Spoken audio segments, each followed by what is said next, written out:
કે ફરી પાછા એમને પોતાને ખબર પડી કે નહીં, અમારો જે સનાતની ધર્મ છે, જે અમારી મહાન પરંપરા છે, જે અમારી મહાન સંસ્કૃતિ છે, જે અમારા બાપ દાદાથી ચાલી આવેલી રીત રિવાજ, પૂજા પદ્ધતિ, સૂર્યદેવ, નાગદેવ, વાઘદેવ, હોળીદેવ, દિવાળીદેવ, એ જ અમારું મૂળ છે.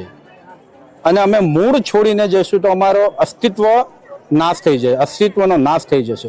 એટલે એમને પોતાની રીતે અમારો સંપર્ક કર્યો અને અમારે પૂરેપૂરું અમારે સનાતન સંસ્કૃતિમાં આવવું છે. તો આ બધાએ ફરી પાછા પોતાની ઘર વાપસી કરી છે.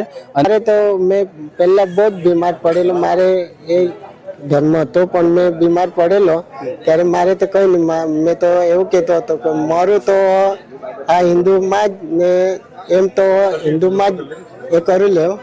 પણ પેલા પોયરા કહેતો હતો નહીં, પપ્પા એમ કે મારે મમ્મી પપ્પા પેલા ગયેલા છે તો તે એમ કે હારા થઈ ગયા, તો મેં એવો જાઉં તો મેં એવો એમ કે હારો થઈ જાઉં.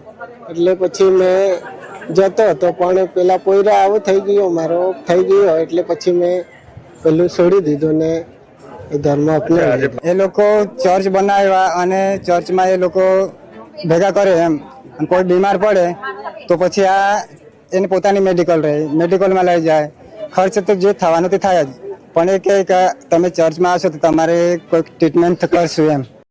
આવી રીતે કોઈક બી લોકોને કહ્યા કરે એટલે લોકો ટ્રીટમેન્ટ માટે જતા જાય અને ટ્રીટમેન્ટ કરી લીધા પછી ચર્ચમાં બેસી જાય.